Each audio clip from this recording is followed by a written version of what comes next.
To shed more light on that, we are very much delighted to be joined over the phone by Dr. Said Sabry, our environment and climate expert. Good afternoon to you, Dr. Sabry. Good afternoon. Sir, a meeting was held in Cairo with the Executive Secretary of the Economic Commission for Africa in the UN over the COP27, which will be held in Egypt. Why are we cautious and these continuous meetings are held over the events months ahead of the COP27 event, which will take place in the Red Sea resort of Sharm el-Sheikh? For the preparation and good preparation for the COP27 that will be held in Sharm el-Sheikh in Egypt, I think there are many events and many meetings in order to foster the cooperation and the coordination with different organizations, either relevant to the European Union, the developed countries, and also to the UNFCCC regarding the importance of coordination with the African countries, with for example, UNICA that has been mentioned for the United Nations Commission for Africa. Yes. This is very important because the African countries should unify their intention towards the cooperation in climate change. I mean, there should be some coordination between the different African countries in order to have the same targets. For example, regarding the finance, regarding the technology transfer from the developed countries to the African countries. Yes. In order to help them, to assist them to cope with the climate change combating. Regarding the adaptation, particularly the adaptation to climate change impact, and also to share the global effort for the mitigation of climate change. Yes. Sir, what opportunities do African countries have actually to be in the driver's seat of combating the climate change, as discussed during the meeting between the UN official and the Ministry of International Cooperation? We hope that the African countries take the driver's seat, but in fact, if we to be realistic, until now there are, of course, some efforts from the Western countries, from the developed countries to assist Africa, but these efforts are actually is not sufficient. The pledges of finance many times is the main problem, because the developed countries, for example, pledged for 100 billion US dollars, and actually what have been released to all the developed countries, not African countries, but all the developing countries all over the world, it's about $40 billion. I mean 40%, 40 to 45%. Yes. This is not sufficient, because even the impact of climate change are coming more worse than that have been predicted in the report. Indeed. What African objectives must be defined and unified ahead of the event, sir? The main objective that should be unified is to have a commitment from the developed countries. Yes. Regarding the finance, with a sufficient amount of the finance, and this finance should be sustainable. Yes. Not once and no longer. No, but it should be continuous and sustainable. In addition to the technology transfer, at least on preferential basis, not on economic basis or not on the trade basis, but preferential. Preferential basis. I mean to be with low cost, not like a commercial basis. Yes.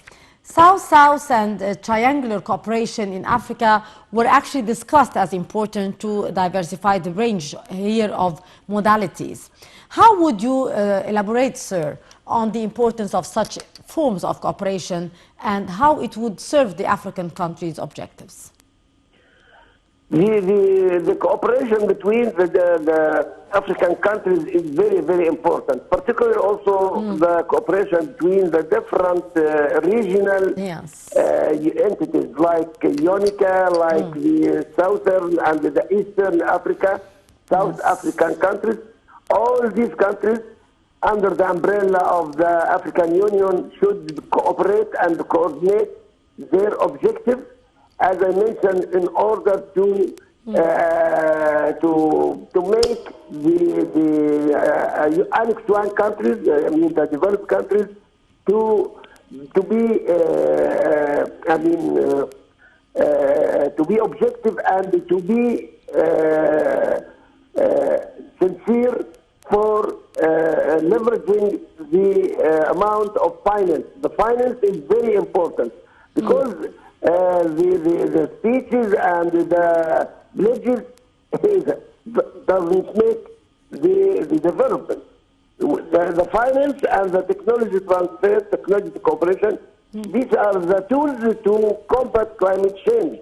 And the African countries need to foster each other and to coordinate inherently between each other in order to press and to convince the importance of the developed countries to make this finance easy to the African countries.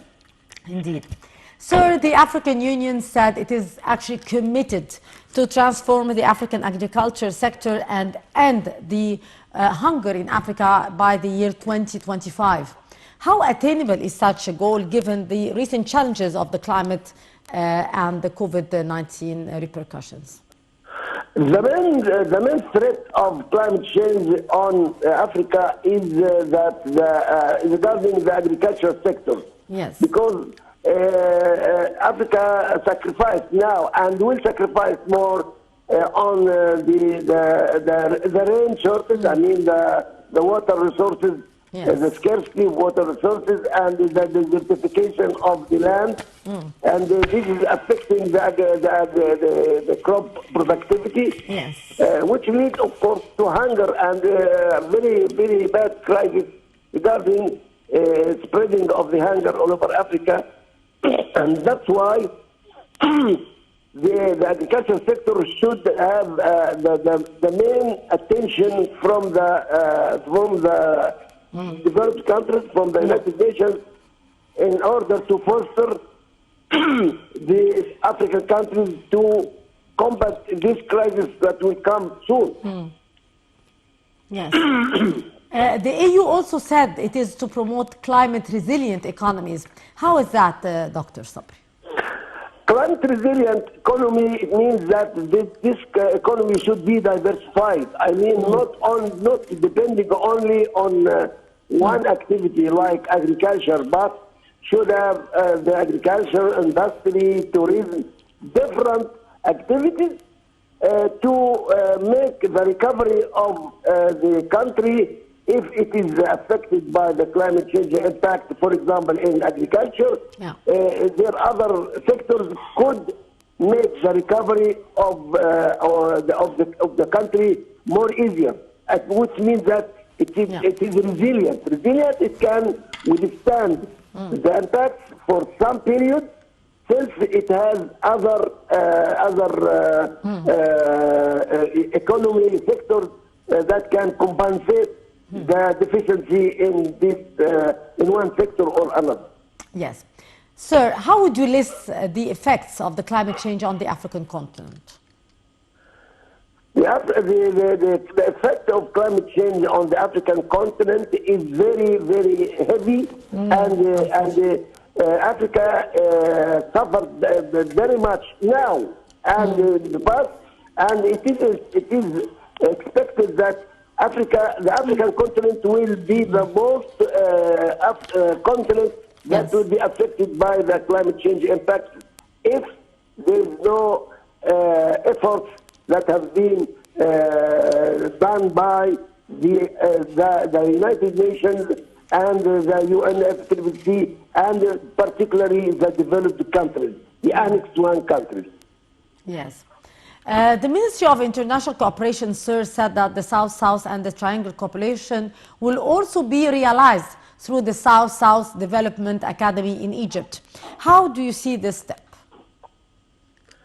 The South-South cooperation is important, but in fact, because what's meant by South-South cooperation, it means the cooperation between the countries in Africa, that countries that have some experience in some sectors, should cooperate with the other countries in order to benefit from this experience. But in fact, without the assistance from the developed countries, which are the main reason for this climate change issue, the South-South cooperation, the benefits coming from this cooperation will not be sufficient. Yes. There should be also South, and also it means if we consider Africa South, and also the European countries and the Annex I countries should also make the cooperation with Africa, not only depending with this issue of South-South cooperation. South-South cooperation is very important, but it is not sufficient without the assistance and the responsibility of the developed countries to make their commitments towards the African countries. Because Africa should not pay the bill twice. The first bill has been paid during the colonization, of course. Yes. And the second bill, the bill is the development of the Annex I countries, I mean, during their development, and leaving the African continent without any assistance. Now, Africa is paying twice and shouldn't pay the third time. Yeah. Finally, sir, how would you list Africa's development priorities? The African, I mean, the priority is to make the adaptation to climate change, because we cannot speak about mitigation without making the adaptation to climate change, because there is already impact from the climate change on Africa. And the adaptation, it means assisting the developed countries, the African countries, in the agriculture sector, the agriculture technologies, the new technologies for irrigation, for agriculture, and also to protect the shores of the African countries, to combat desertification, to assist people to diversify their economy. This is the priority. And then coming to mitigation, to share the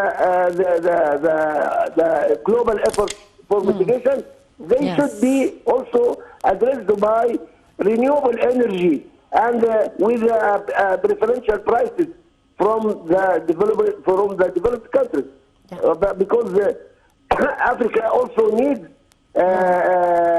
renewable energies, but with reasonable prices, not with high prices as a commercial basis.